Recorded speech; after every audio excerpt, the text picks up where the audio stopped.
Hey everybody, it's Christi Friesen, and I'm glad you're here because we're going to talk about something that's really fun.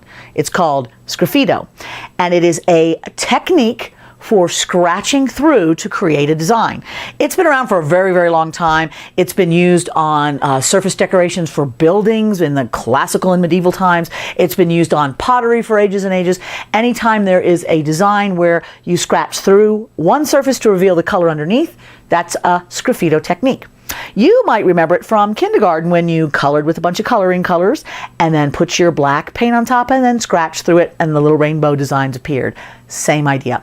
We're going to talk about different ways to achieve that effect on polymer clay, which of course is my medium of choice, and I'm going to show you a couple different surface decorations that are very good to scratch through. All right, so let's look at Sgraffito. So here is one of my absolute favorite of all the Sgraffito on polymer applications, and that is 23 karat gold leaf, especially over a very dark clay like black. It can work small and delicate. You see the level of intricacy in even this small design, and that's because of the nature of gold leaf. But you can also work quite large as well, and so you can see still the same level of intricacy that you can work on all this, and this has been baked already. There's a sculptural piece of clay too that's added to this, so you can work your Sgraffito designs right around other elements, whether they're beaded additions or polymer additions. So it's really a fun thing. So we're going to talk about the gold leaf as your primary Sgraffito covering method, and I think you might find that to be one of your favorites. It certainly is one of my favorites. Gold leaf comes in large sheets. This is a quarter of a sheet. I've cut it with a pair of scissors. And when you're using gold leaf, there's a couple different kinds. One of them is called patent, which means it's attached to the carrier sheet. It's not permanent, but it lets you play with it. The others are loose, and they float all around, and they're quite difficult to work with polymer. Then what we're going to do is we're just going to take a piece of black clay, and I've formed this into a nice little oval shape. And we're going to put the gold leaf on top of it. This is in preparation to scratching through. The whole trick, of course, to Sgraffito is the scratching. So your own artistic drawing skills will really help you to be very successful at this. So I'm going to use a large, soft brush, and I'm going to lay the gold leaf right on the surface of the clay and just press it down and lift it up. And you'll see that it releases from that carrier sheet. And then I'm going to very gently push this with my brush all around so that I can get this covering as much of that surface as I can.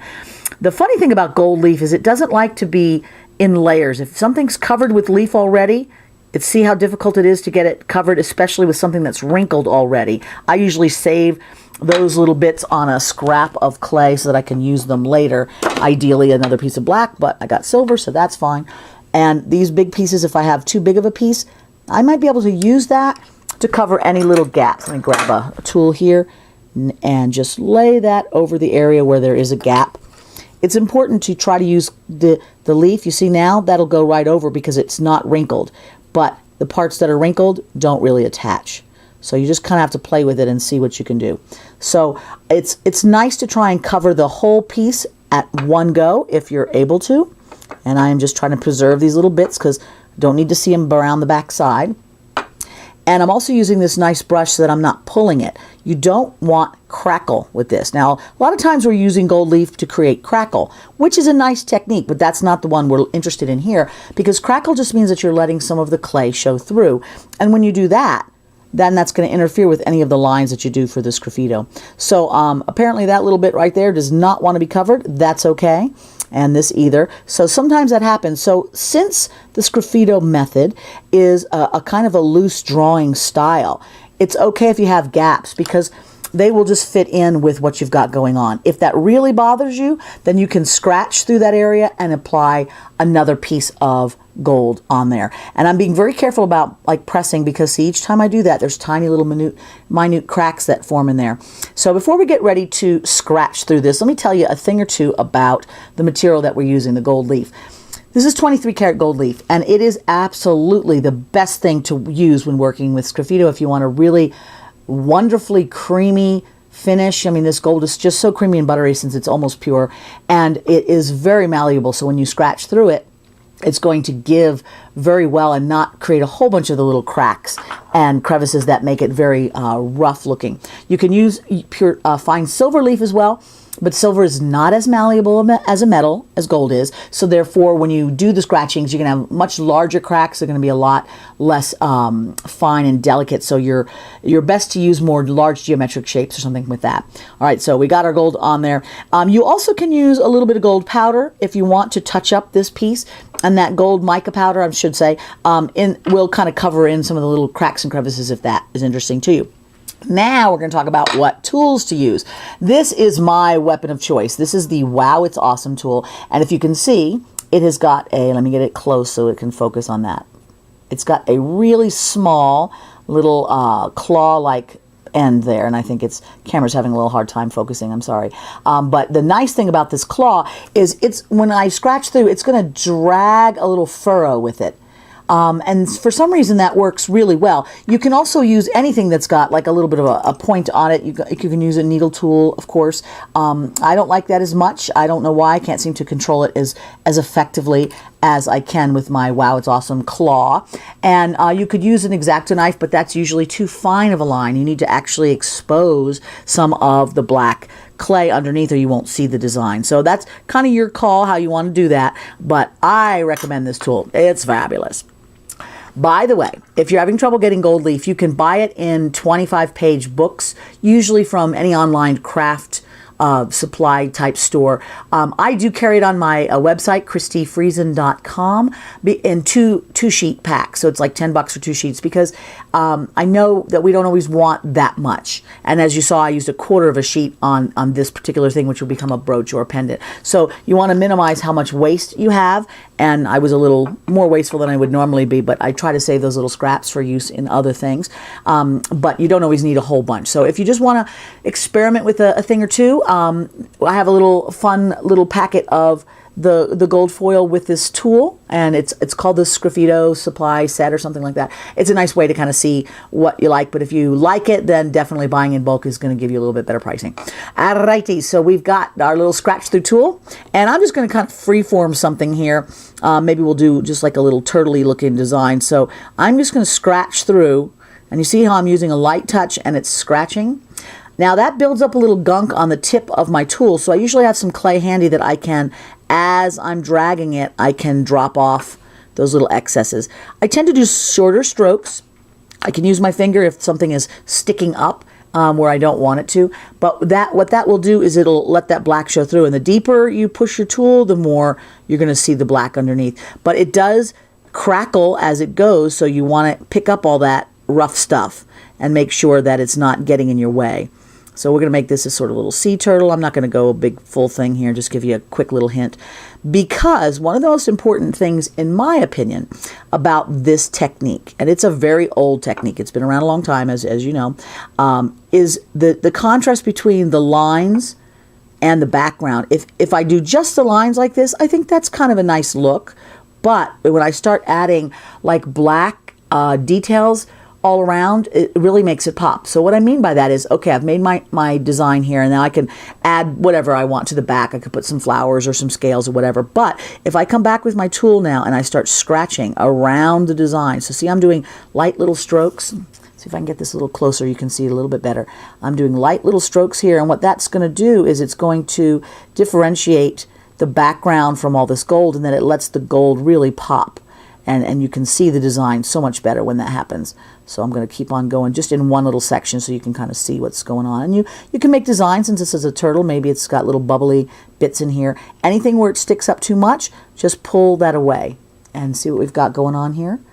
Now see how the difference, how that turtle is popping out because you've got a background that is real visible against the gold on there. To me, that is a very effective method of scratching through in the Sgraffito technique to really let that background show. But if you like just the outline, well, you go right ahead. But you see how I'm using just gentle little strokes, and I'm pulling up the foil, not the foil, the leaf, and letting the black clay expose. You don't want it to be all the way gone. It's almost like a woodcut where you see some of the background. See how that is? And see how that's making the whole thing kind of pop right there.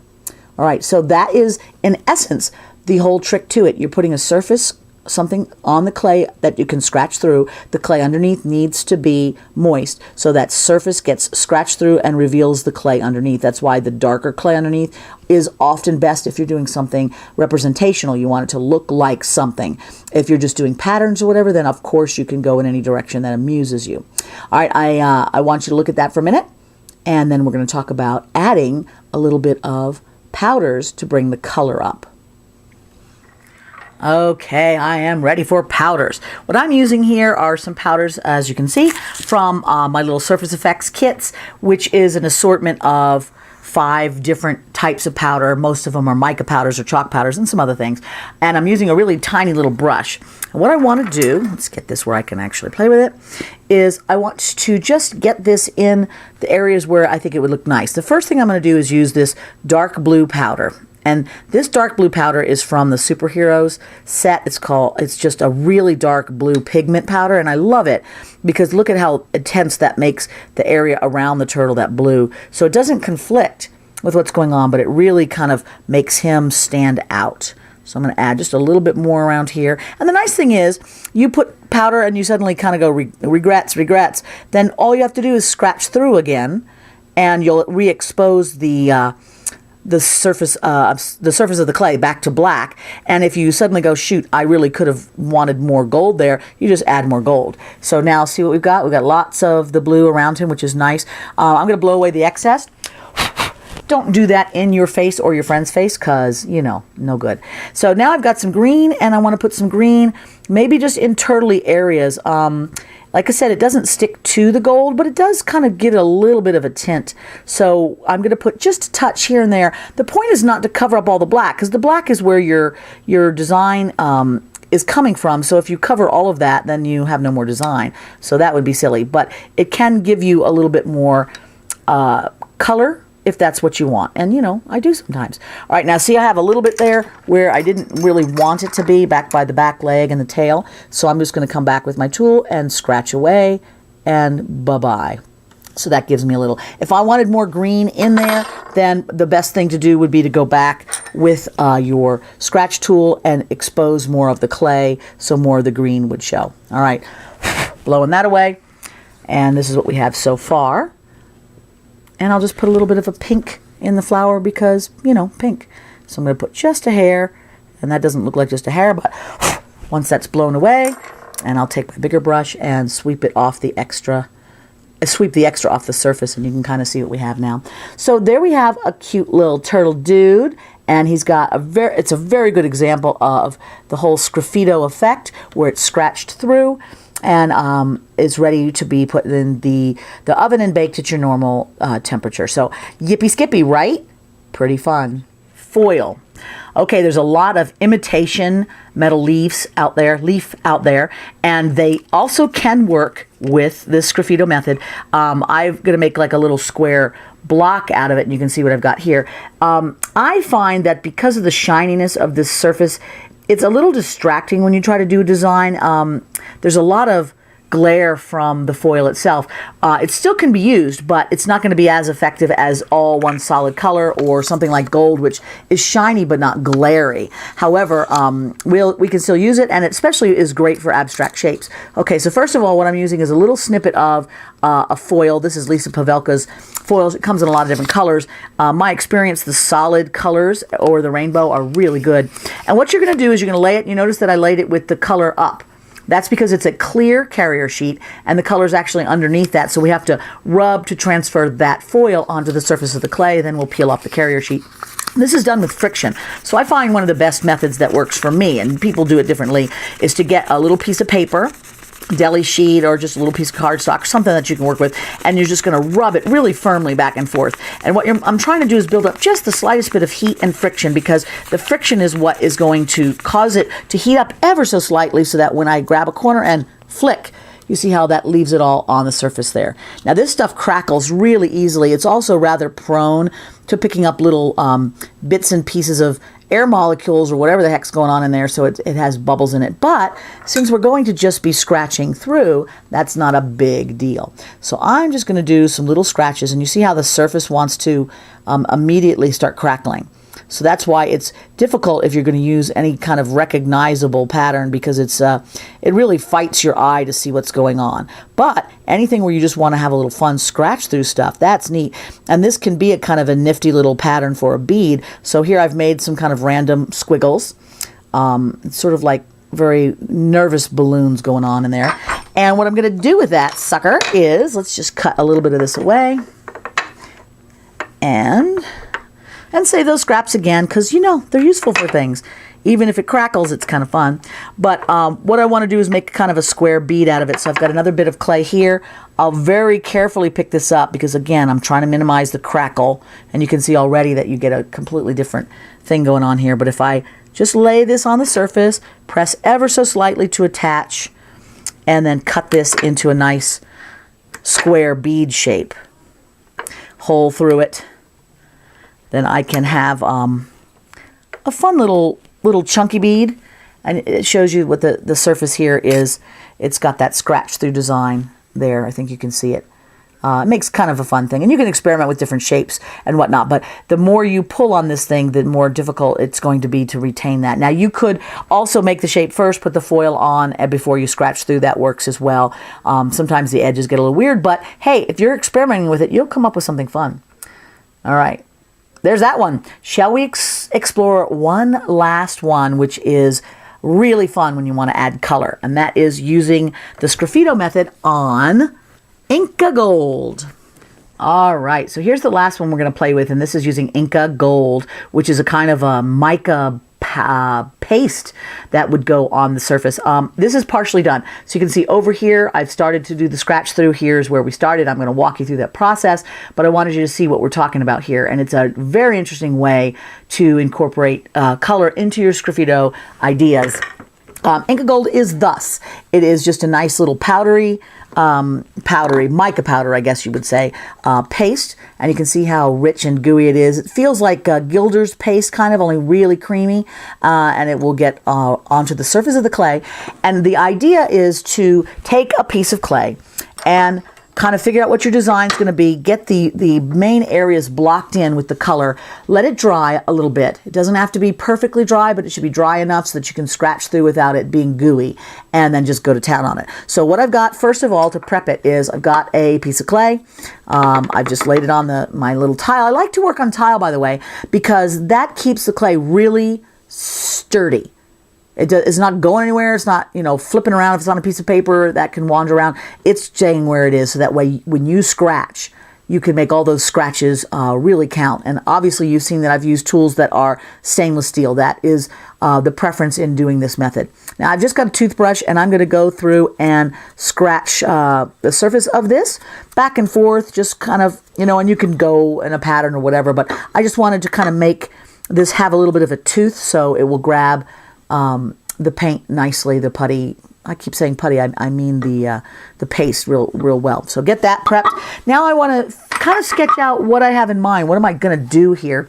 So I'm thinking on this one, what if and I'm just using the other end of this tool here, what if it's like a little bird on a branch? So I've got like a circle here for the head, and there's a beak somewhere, and he's got like a nice fat body and his tail, and the branch will come like this. It's just a little rough sketch to give you an idea of where your various colors are going to go, and then we'll start blocking them in and letting it dry from there. I'm going to use Q-tips to apply the color, because why not? I think that is a nice way, and partly too because I don't feel like cleaning my brushes. So that way I can kind of smear on what I need and then let it dry. All right, so let's start with the bird. I'm thinking he's going to be a little bit of white and blue and maybe a bit of gold. So I'm taking kind of a big clump here, and I'm just going to brush that in. Now, you don't want it to have big chunky bits, because if it's real chunky, then when you scratch through those bits, they're going to kind of come up in chunks. So you want to maybe go easier on the big thick areas. And it's okay if there's thin spots too. That can just add to the look of it. And I'm also not staying in the lines. I'm being close to the lines, but we're going to scratch through all the areas that bother us. So we don't really have to be that precise, which is kind of cool, because, precision is lovely and all that. But if you can be sloppy and it still looks great, well, that's nice. All right, so I've got like the basic bird color there. Let's grab another little Q-tip, and how about a little gold for his beaky area? And bleep. Let's get that in there. Bump, bump. Oops. The other color from behind is scooching out there. So I'm just going to go over the top. That works. Maybe he wants a little bit of gold on his back too. Why not? You can definitely layer colors. There's no problem with that. They don't always stick to each other really well, so you can wait till it dries and add some. I tend to like to just sort of work over it. If you wanted to put your mica powders on there too, yippee skippy, you can do that. But again, remember that you don't have to be precise. You're going to be bringing in all the details with your scratch through. So I'm got a little bit of color here for his back, and I'll put a little around where his eye will live. And that's good enough. Woo, get away, get away. There we go. All right, so there's my bird, as good as he's going to be. And let's get a little bit of this branch going on here.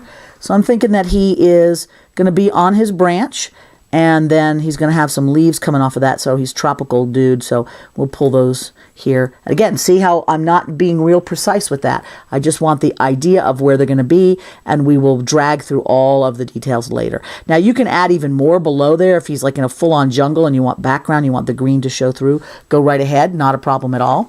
And then the last color is I've got some really fun blue, so I'm thinking kind of putting that up in the sky would be good. Now you see I put a big chunk, and that's because I'm going to smear it all around, and it'll end up being rather thin by the time I'm all done with it, but I didn't feel like dipping in there every 5 seconds. So you can definitely do that. This scoots around the surface of the clay really well. It's very creamy, and it just, it's like spreading peanut butter on a piece of warm bread, something like that. All right, so here's my attempt at some sky background, and then we'll do all of the details with a scratch through. But there you go. So we've got a nice beginning to our piece. That will now dry for a little bit, so it will get the surface skin on it, and I can scratch through it more easily. Okay, since that bird is still drying, I'm going to show you the scratch through on this particular piece. It's going to be the same method, but that way it can dry and I can deal with it later and we can play together. So now I intended that each one of these will be a part of this little fern. I'm going to take my tool and scratch through. Oh, and I want to have a little bit of this extra clay back here so I can keep cleaning my tool, because you see how it's going to crackle a little bit more than maybe some pieces. Or some surfaces, because it's a paint, and that paint as it dries is getting more and more crackly. So I just kind of lift it up as I go. I like a very free-form look. I think this lends itself to a bit more of an impression kind of a feel than botanically or anatomically correct work. So you want to just kind of have a nice rough scratch through. So you see what I did there? Just kind of ran through it rather quickly, and we'll start another one over here. Now, once you've made like your main parts, then you go back and just like we did before, you scratch away whatever parts of the background sicken you. So what I'm going to do now is I like to have the dark showing between these leaves. So I'm just kind of scratching through. This is just going to be some background that has additional hints of green because it's jungly, and you can make little leafy things back there if you want to add some depth. But I'm just kind of scratching through. So like I said, it helps if you have a little bit of a drawing background. If not, spend a little time on Google, because there's pictures on there of stuff. So you can kind of look and see, well, what do plants look like, and get some ideas and maybe sketch a bit from there. But a loose form is a good one. All right, so I'm just kind of playing with that. But you can see where we can go with that. Each time you scratch through something, you're letting the picture emerge. This is just a rough kindergarten weirdness, but now look at how this is, because you have taken away all the color and left the black just in areas that you want. There's one more trick that is really kind of fun with this, is because this clay underneath is still soft. You have a bit of sculptural ability here. So I could take a tool, and this rounded tool is nice. This is a polyform ball tip tool. And I can go now and sort of gently push on the surface of some of these leaves. And I did it here on the flower if I wanted to make some indentation. So you see how this has got a little indentation, this does too. It just adds another little bit of surface. I wouldn't go overboard on that, because you're relying on the drawing itself to really carry the day, and if you get too sculptural, then you have to kind of commit a bit more sculpturality to it. So I would say stick with your strong lines. That'll be your best. And I put a little bit of powder in this purple. As you see, this is a purple and pearl mix. I wanted a little touch of pink powder, kabam, on there. Since this is still a little tacky surface, it's going to grab that mica perfectly. Once you're done, you can put it right in the oven. I would not peel it off of this because you're going to get crackle all over the place. Put it in the oven, bake it for the usual time and temperature, and then when it's done, I absolutely recommend that you cover it with a clear coating. Anything that works for your polymer is going to work fine for this, so that it protects it and you don't have little bits flaking off. But there you go, one last Sgraffiti thing for you to experiment with. Fun, right? So I hope that gave you a few tantalizing ideas that you're going to want to go now explore in your own creative worlds. So Sgraffito, it's a great name, fun to say, and it's a great concept. And you can see how very easy it is. So have fun, start scratching that creative itch. Bye.